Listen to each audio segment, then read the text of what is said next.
ഇത് ഇന്നലെ മേടിച്ചു കൊടുത്ത പേഴ്സാണേ. സാരി ഞാൻ ഓൺലൈൻ വഴി വാങ്ങിക്കൊടുത്താണ്. ഭയങ്കര ഇഷ്ടം. എവിടെ പോയാലും ഇപ്പോൾ അത് ഉടുത്തോണ്ടേ പോകത്തുള്ളേ.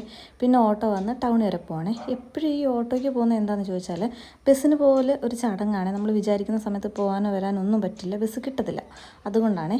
പിന്നെ ആ കാണുന്ന പാറ കണ്ടോ, അത് ചുട്ടിപ്പാറയാണ്. അതിന് പൊക്കത്തൊരു അമ്പലമുണ്ട് കേട്ടോ. നേരത്തെ അവിടെ കയറാൻ പറ്റുമായിരുന്നു, ഇപ്പോൾ കയറാൻ പറ്റുമോ എന്നൊന്നും എനിക്ക് അറിഞ്ഞുകൂടാ. പിന്നെ ഞങ്ങൾ അച്ചൻകോവിൽ അമ്പലത്തിൽ പോകാൻ ഇങ്ങനെ പ്ലാൻ ചെയ്തിരിക്കുകയാണ്. അതിനുവേണ്ടി കുറച്ച് ഡ്രസ്സൊക്കെ എടുക്കാനായിട്ട് വന്നു. അവിടെ തന്നെ അടുത്തൊരു സ്ഥലത്ത് തയ്ക്കാൻ കൊടുത്തു. 1 മണിക്കൂറിനുള്ളിൽ കിട്ടുമെന്ന് പറഞ്ഞ്. എന്നിട്ട് ആ 1 മണിക്കൂർ എന്ത് ചെയ്യുമെന്ന് കരുതി കുറച്ച് ഷോപ്പിങ്ങൊക്കെ നടത്തിയിട്ട് നേരെ ഫുഡ് കഴിക്കാനായിട്ട് കയറി. അപ്പോൾ അമ്മ AC-ക്കകത്ത് കയറ്റി ഇങ്ങനെ ഫുഡ് കഴിപ്പിക്കണമെന്ന് എനിക്ക് ഭയങ്കര ആഗ്രഹമായിരുന്നു. അങ്ങനെ ഫുഡൊക്കെ മേടിച്ചു. നല്ല ബിരിയാണി ആയിരുന്നു കേട്ടോ. അതൊക്കെ കഴിച്ചിറങ്ങി ബില്ല് കൊടുത്തപ്പോൾ അമ്മ പറഞ്ഞു, എന്താ മോനെ ഇത്രയും ബില്ല് കൂടുതലെന്ന്. അപ്പോൾ ഞാൻ പറഞ്ഞു, അമ്മയെ നമ്മൾ വിയർക്കാതിരുന്നിട്ടല്ലേ ബിരിയാണി കഴിച്ചത്, അതിൻ്റെയാണെന്ന്. അത് കേട്ടപ്പോൾ എൻ്റെ ഒരു നോട്ടം. എന്നിട്ട് പറഞ്ഞു, അതറിഞ്ഞിരുന്നെങ്കിൽ അമ്മ എന്നെ ഉള്ളിൽ കയറില്ലായിരുന്നു എന്ന് പറഞ്ഞു.